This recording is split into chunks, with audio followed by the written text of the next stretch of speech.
গত বর্ষায় বেশ একটু কাবু করিয়াছিল। পল্লীগ্রামে বাস করি, সুতরাং বর্ষার আগমন আমার পক্ষে মনোরম না হইবারই কথা। কিন্তু একটি স্থূলাঙ্গিনী রমণীর প্রেমে পড়িয়া অবস্থা অন্যরূপ দাঁড়াইয়া গেল। বিস্তৃত বিবরণ দিয়া লাভ নাই, সংক্ষেপে এইটুকু জানিয়া রাখুন, সেদিন শ্রাবণ সন্ধ্যার প্রাক্কালে সমস্ত ব্যাপারটির আনুপূর্বিক আলোচনা করিয়া বুঝিলাম কাব্যরসে কুলাইবে না, কিছু চোলাই রসের প্রয়োজন। দোকান আমার বসতবাটি হইতে 1.5 ক্রোশ দূরে। উপায়ন্তর নাই দেখিয়া হাঁটু পর্যন্ত কাপড় তুলিয়া কাদায় ছপ ছপ করিতে করিতে বাহির হইয়া পড়িলাম। গঙ্গার তীর, দুকুল প্লাবিনী বর্ষার গঙ্গা, শ্রাবণের পূর্ণিমা তিথি, মেঘে আর জ্যোৎস্নায় নির্জন নদী তীরে।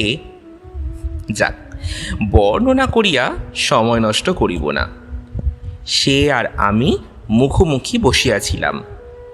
এই আমাদের প্রথম নির্জন সাক্ষাৎ। চারিদিকে জনমানবের চিহ্ন নাই, একটু দূরেই স্থানীয় শ্মশান, আকাশে মেঘ ও জ্যোৎস্না, সম্মুখে বেগবতী বর্ষার নদী, ট্যাঁকে কিঞ্চিৎ ধন ও উদরে প্রচুর ধেনু। বিকম্পিত কণ্ঠে বলিলাম, এই এই আরেকটু কাছে এসো না। রমণী দৃঢ় কণ্ঠে বলিল, না। আমি আবেগ ভরে বলিলাম, এই কেন বললো, কেন? রমণী এবার কিছু না বলিয়া একটু সরিয়া বসিল। আমিও আর একটু কাছে গিয়া বলিলাম, এই কেন বললো, কেন? ভয় করছে? কিসের ভয় তোমার? সরে এসো, সরে এসো না লক্ষ্মীটি। না বলিয়া সে আর একটু সরিয়া বসিল। আমি আবার একটু কাছে গিয়া উচ্ছ্বসিত কণ্ঠে বলিলাম, এই তুমি বিয়াত্রিচের গল্প শুনেছ, যার প্রেমে দান্তে পাগল হয়েছিলেন? এই শোনোনি? জোয়ান জোয়ারের লাইফ পড়েছ, যাতে সেই স্কুল মাস্টার? তাও শোনোনি? বেশ, কেষ্ট রাধার কথা তো জানো, এবার ভেবে বলো দেখি, সেই যমুনার কুলে। এবার রমণী বলিল, আমরা হলাম কৈবর্তের মেয়ে। উদ্বেলিত হৃদয়ে বলিলাম, এই সে হোক, তাতে ক্ষতি নেই, দোহাই তোমার, একটু কাজে সরে এসো। বলিয়া তাহার হাত চাপিয়া ধরিলাম। এক ঝটকায় হাত ছাড়াইয়া লইয়া সে আরও খানিকটা সরিয়া গেল। আমি তৎক্ষণাৎ আবার তাহার কাছে গিয়া বসিলাম। বৃষ্টি শুরু হইয়া গেল, গ্রাহ্যের মধ্যেই আনিলাম না।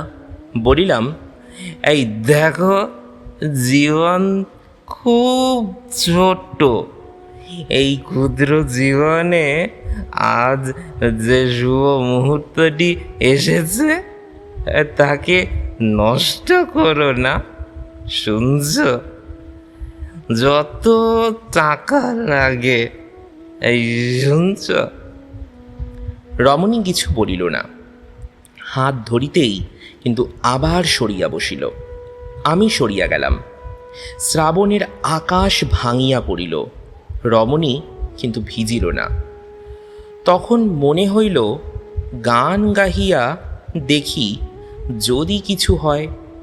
গলা যতদূর সম্ভব মোলায়েম করিয়া গান ধরিলাম, বুলবুলি তুই ফুল সকাবে দিসনে আজি দোল বাগিচায়।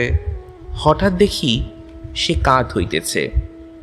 এই ও কি অমন করছো কেন?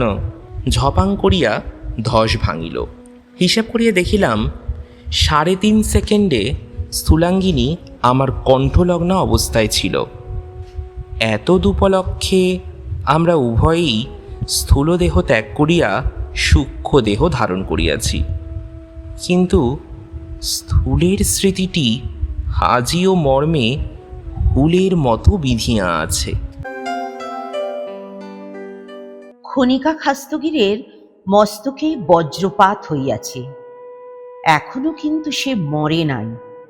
বরং এ অবস্থায় মরা উচিত কিনা এবং উচিত হইলেও সহজ অথচ মর্মান্তিক মৃত্যুর উপায় কি, তাহাই ভালো করিয়া ভাবিয়া দেখিবার জন্য সে ছাদে পায়চারি করিতেছে।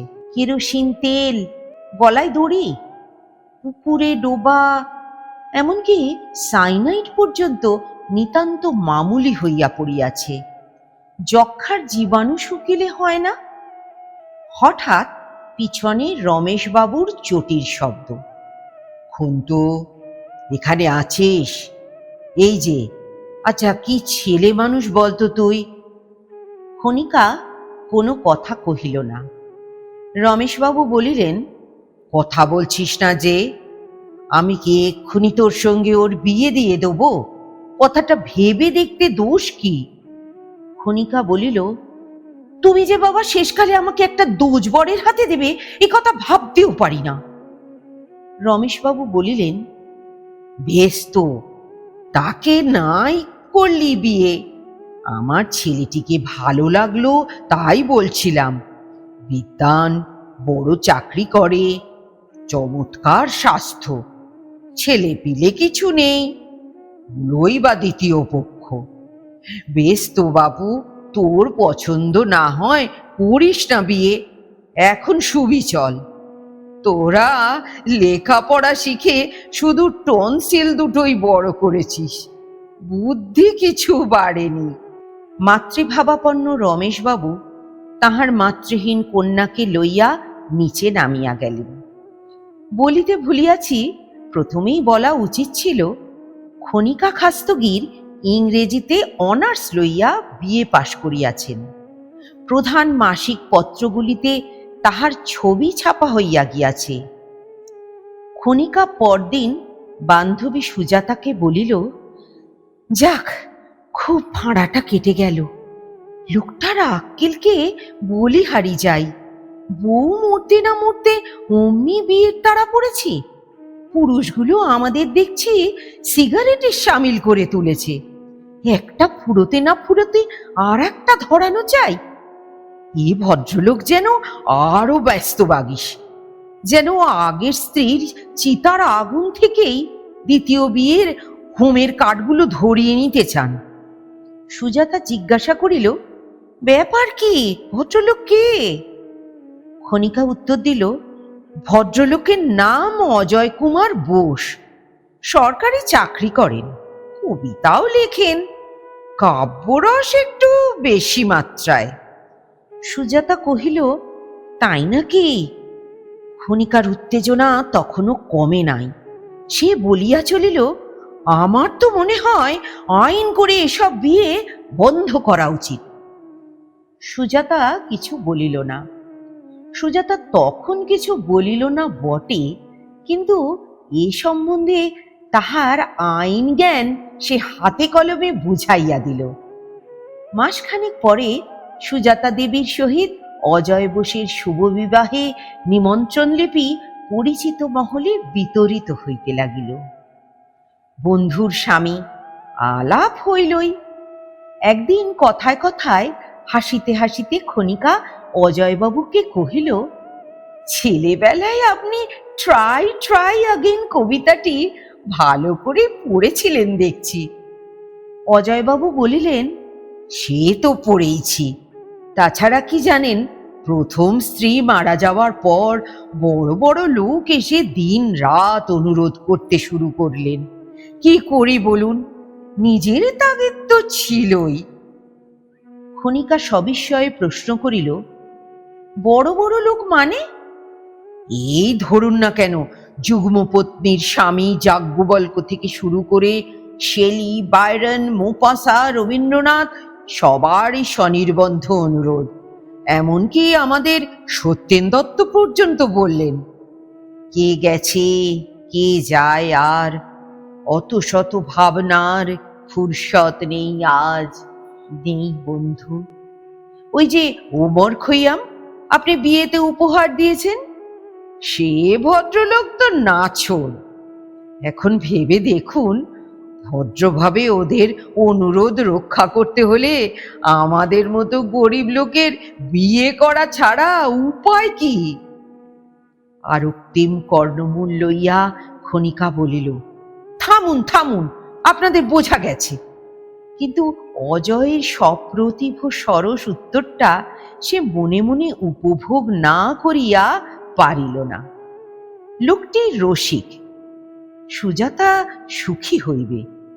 কিছুদিন পরে শোনা গেল সুজাতা আত্মহত্যা করিয়াছে, এবং তাহারও কিছুদিন পরে শোনা গেল অজয়বাবু নাকি আবার বিবাহ করিতেছেন, এবং এবার নাকি খনিকা খাস্তগীরকে। Love marriage. সীতাকে বনবাসে দিয়া রাম পত্নী শোকে উন্মত্ত প্রায়। কেবলই তাহার মনে হইতেছে ঘোরতর অবিচার করিয়াছি। কুলগুরু বশিষ্ঠকে বলিতেছেন, গুরুদেব, অবিচার, এ ঘোর অবিচার। সীতার কোনো অপরাধ নাই, তিনি নিরপরাধিনী দেবী। আমার কোনো অধিকার নাই তাহাকে শাস্তি দিবার। আমি মহাপাপ করিয়াছি। আমি তাহাকে থামাইয়া দিয়া বশিষ্ঠ বলিলেন, বৎস, সত্য রক্ষা করা ক্ষত্রিয়ের ধর্ম। তুমি সত্যাশ্রয়ী, সত্য ধর্ম পালন করিয়া প্রকৃত ক্ষত্রিয়ের কার্য করিয়াছ। রাম বলিলেন, এ তো সত্য নয়, এ যে মিথ্যা, এ যে অবিচার গুরুদেব, এ যে মিথ্যাচার গুরুদেব। গুরুদেব বলিলেন, অধীর হইও না বৎস, রাজধর্ম বড়ই কঠিন। রামচন্দ্র শুনিলেন না, অধীর হইয়া উঠিলেন। রাজ্য চাই না, ঐশ্বর্য চাই না, প্রজাপুঞ্জের মতামত গ্রাহ্য করি না। সীতাকে চাই, আমার দেবীকে চাই। রাজ্য যাক, মান যাক। রামচন্দ্র পাগল হইয়া গেলেন। অভিনেতা নকুর মাইতি রামের অভিনয় শেষ করিয়া যখন শেষ রাত্রে বাড়ি ফিরিলেন, তখন তাহার পা টলিতেছে। মদের নেশায় চুর চুর। ঠেলাঠেলির পর শ্রী হরিমতি দ্বার খুলিয়া দিলে নকুরবাবু বলিলেন, হারামজাদি, 8 ঘন্টা ধরে দোল ছেড়েছি, খেয়াল নেই? হরিমতি বলিলেন, ঘুমিয়ে পড়েছিলাম। নকুর মাইতি কহিলেন, ফের কথার উপর কথা। বলিয়াই এক লাথি, এবং রাম লাথি। তর্ক হইতেছিল। প্রথম তার্কিক প্রাণীটি বলিতেছিলেন, মাংস আগে ভেজে পরে সিদ্ধ করে নিলে সুস্বাদু হয়।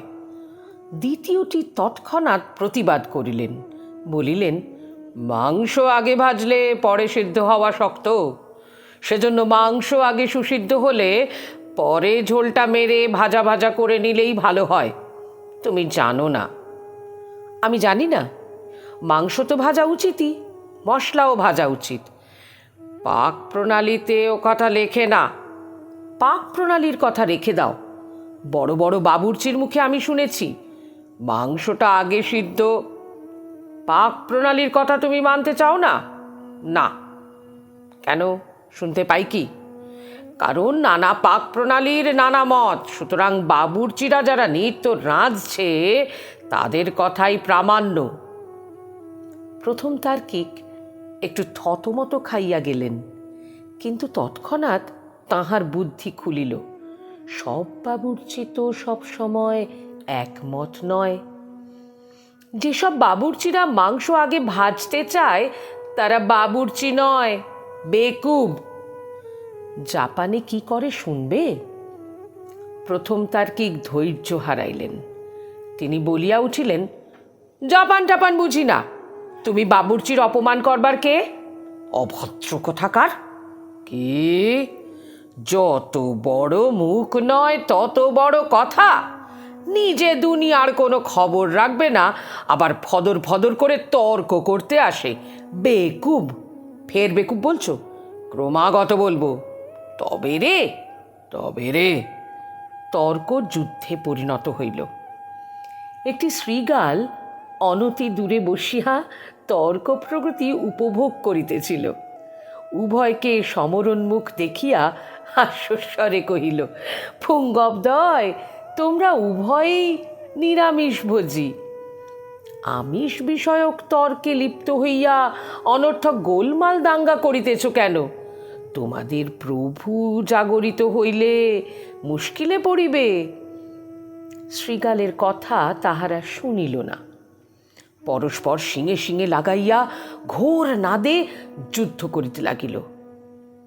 আচমকা ঘুম ভাঙিয়া গাড়োয়ান দেখিল রাত্রি দ্বীপ্রহরে তাহার বলিবর্দযুগল লড়াই করিতেছিল। একম্বিত যুদ্ধ প্রচেষ্টাকে শান্ত করিবার সদুপায় তাহার অবিদিত ছিল না। লঘুর এবং প্রাকৃত ভাষার প্রচুর ব্যবহার সে করিল। তৎপরে গরু দুটিকে পৃথক করিয়া দূরে দূরে বাঁধিয়া সে উপসংহারে কহিল, খা শালারা, খা, বেশি ডেপমি করিস না। খাইতে দিল বিচালি। চট করিয়া আমার ঘুমটাও ভাঙিয়া গেল, স্বপ্নটাও। যে দুইজন উগ্র প্রকৃতির যুবক জাপান, জার্মানি সংবাদ, হিটলার, মুসোলিনি প্রভৃতি লইয়া তর্কমুখর হইয়া উঠিয়াছিলেন, তাহারা দেখিলাম নামিয়া গিয়াছেন। ট্রেন থামিয়াছে নাথনগরে।